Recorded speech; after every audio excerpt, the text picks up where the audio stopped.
Good evening, pallets and mercs. I totally didn't just mute my mic for the first attempt at this recording. I don't know what you're talking about. Anyways, today we're going to be reacting to Big Red Battletech. What is a Battlemech?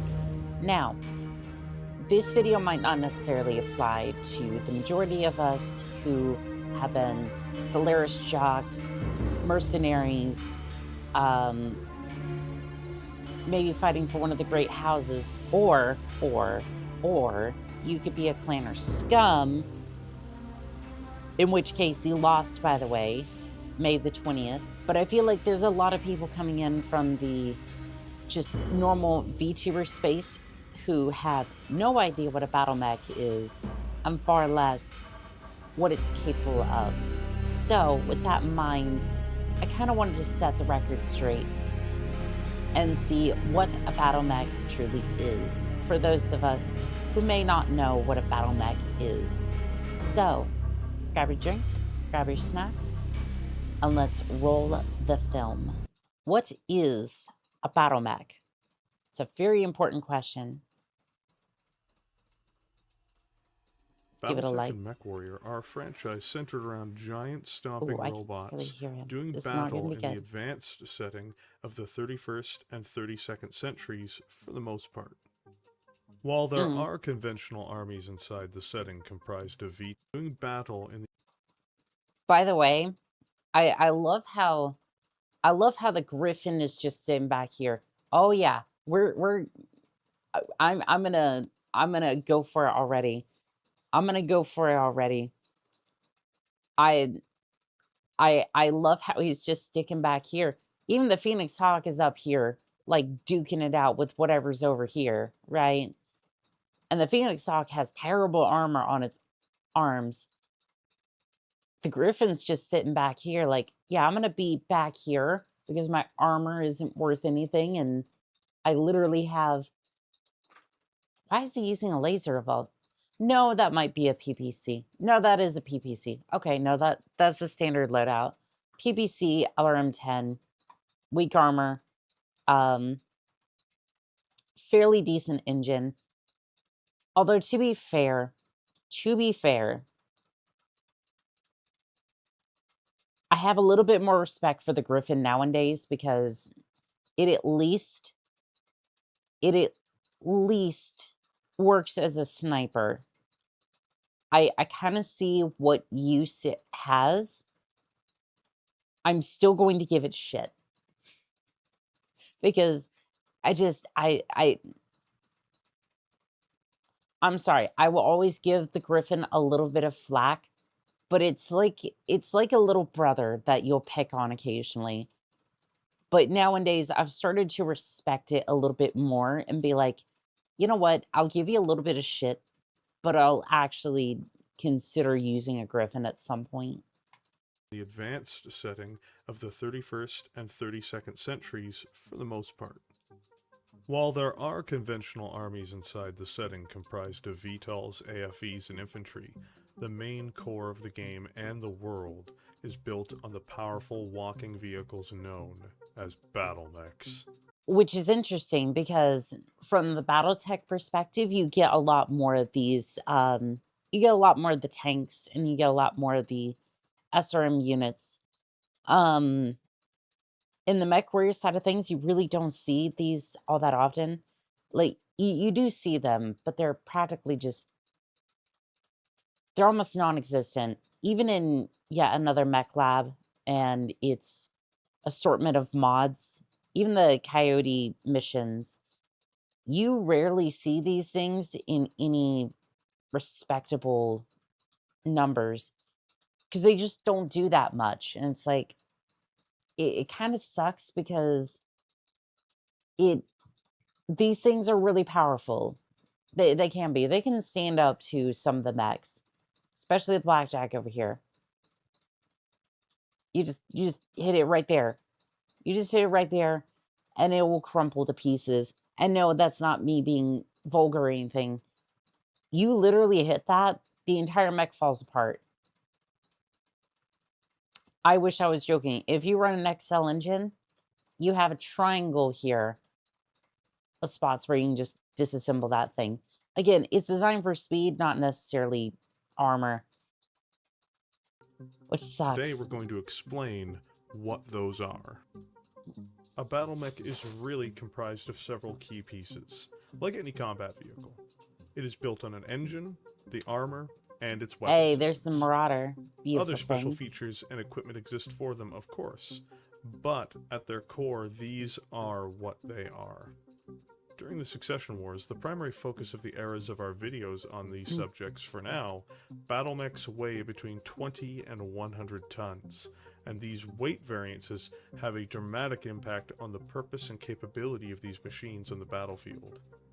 Each and every mech runs on a nuclear fusion engine of varying sizes, with the largest during the Succession Wars being the 400 standard engine, which weighs in at a staggering 52 tons.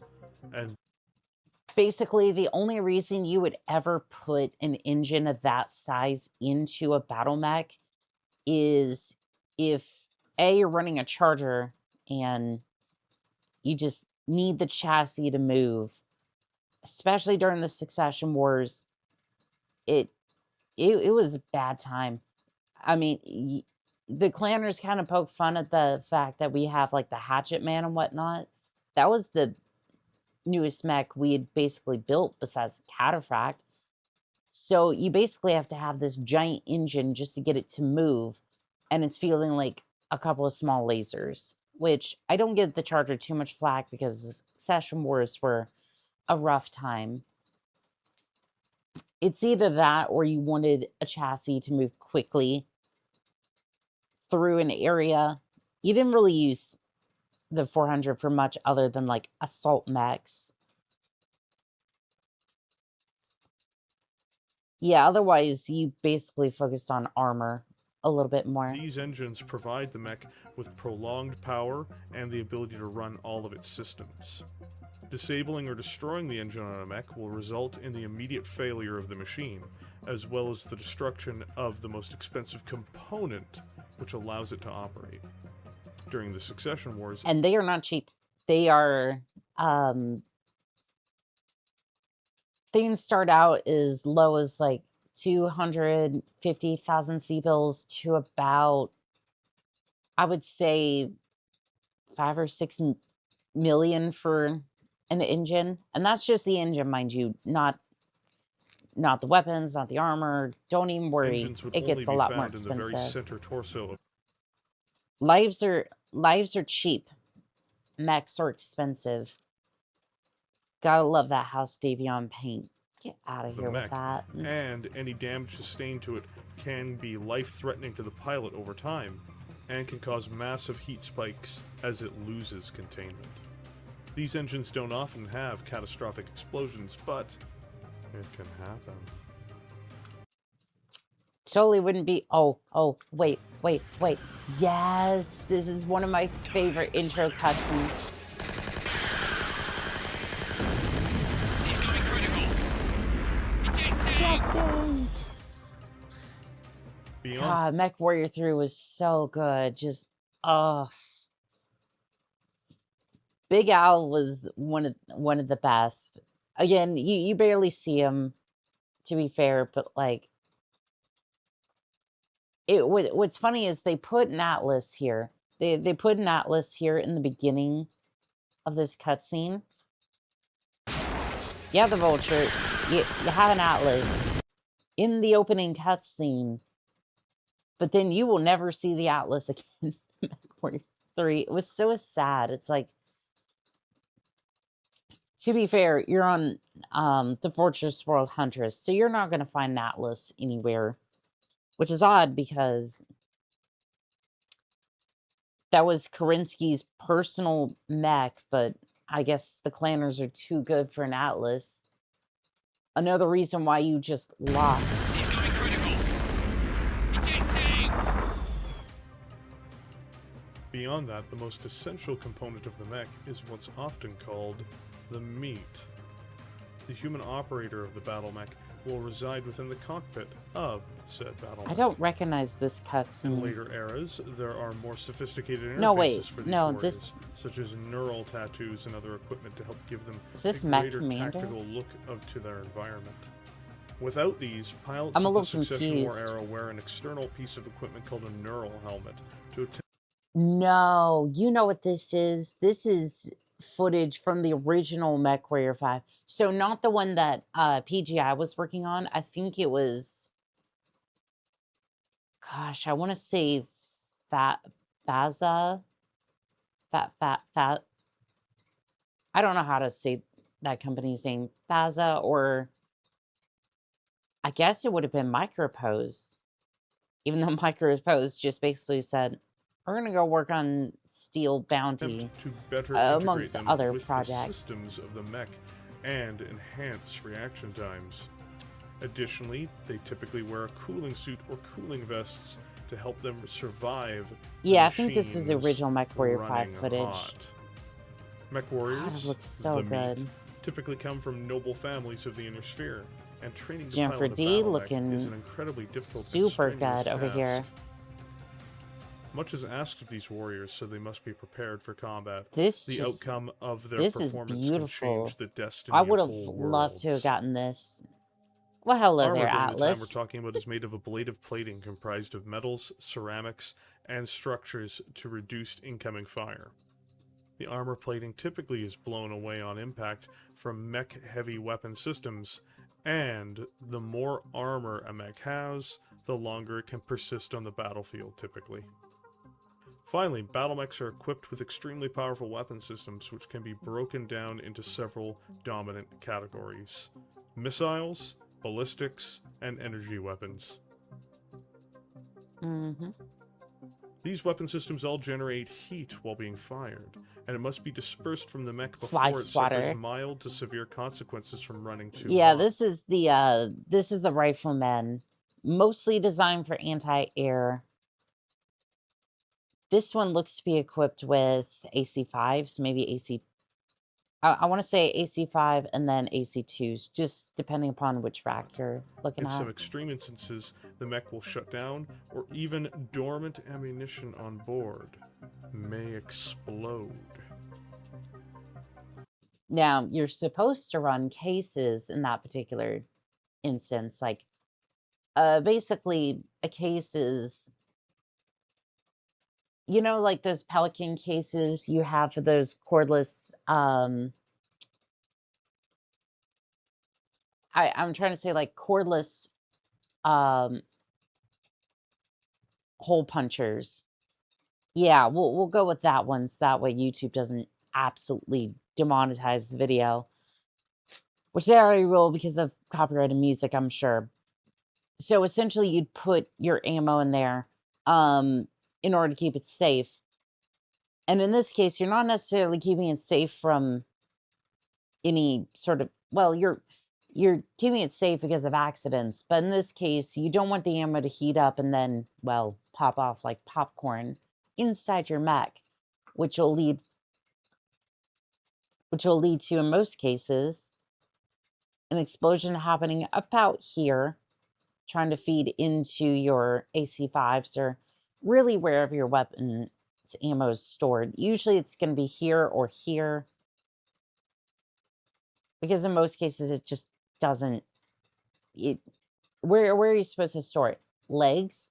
Because if you put it in the legs, one of these gets blown off.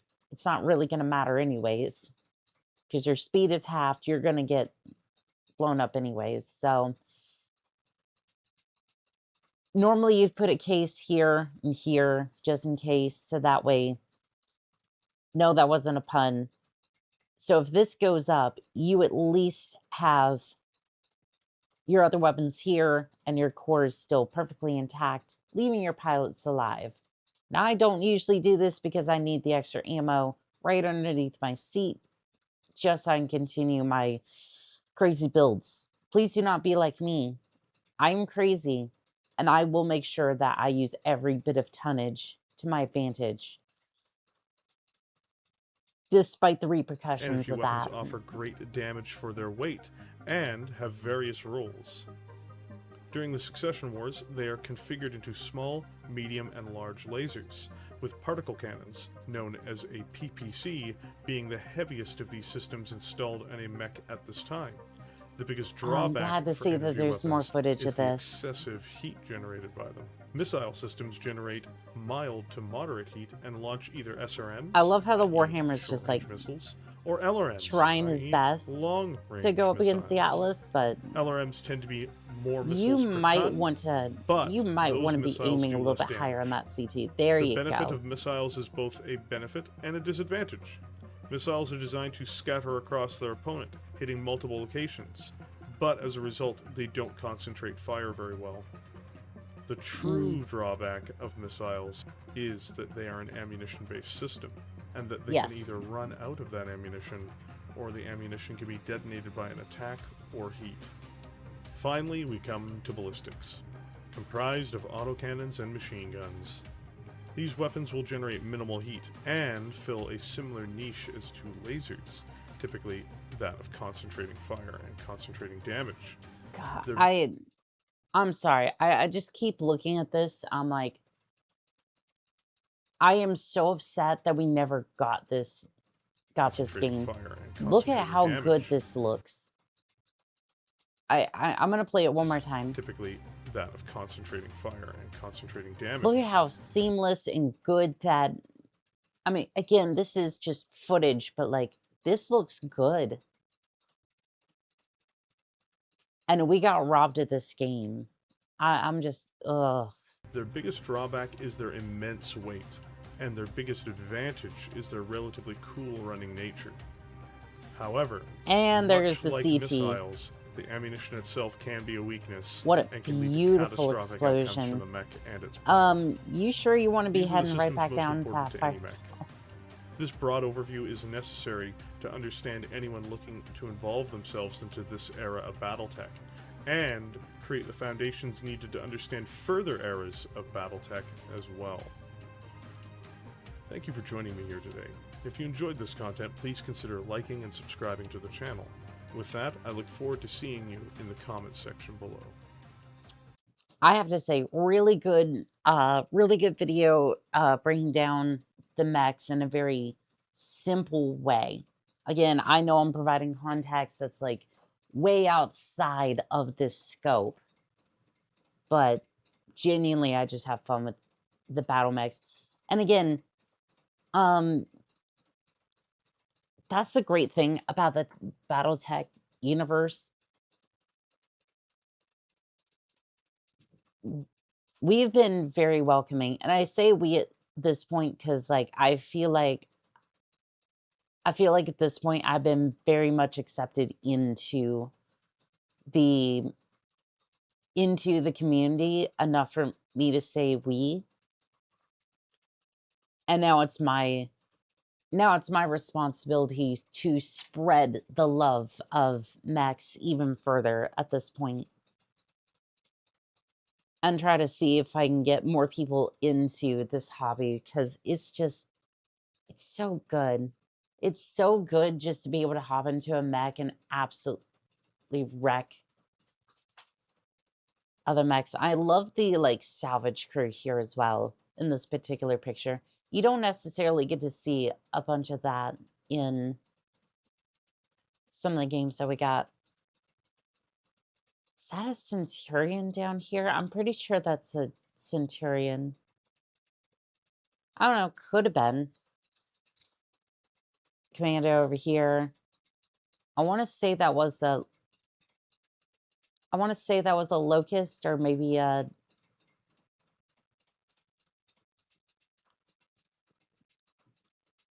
Raven. I'm not 100% sure, but yeah, again, I may have gone a little bit outside of the scope, but at the same time, I really do just love the fact that if you have questions on like any of this, there's usually somebody in the comments who will absolutely explain what you're missing on that. Like, I've messed up a bunch of chassis and I've been slowly trying to learn more about them. I'm about to go pick up a copy of the...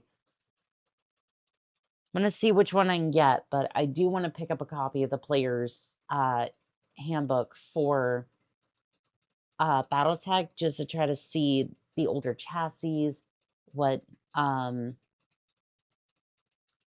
just a little bit more about the rules of some of the mechs of that era. But yeah, if anybody has any questions about that, put them in the comments below, and we can definitely get you started with Mechwarrior, Battletech. But I feel like a lot of people who are going to see this video are probably going to be people who've already been very much into Mechwarrior, but I will try my best, darn it. But other than that, the link to the video and the channel will be in the description and the card. Other than that, this has been Call Sign Annika, signing out.